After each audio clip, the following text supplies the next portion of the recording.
उतरताना सुरक्षित अंतर ठेवा. अगला station cotton.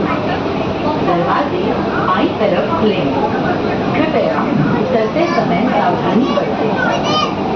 Next station cotton market. Doors will open on the left. Please mind the gap.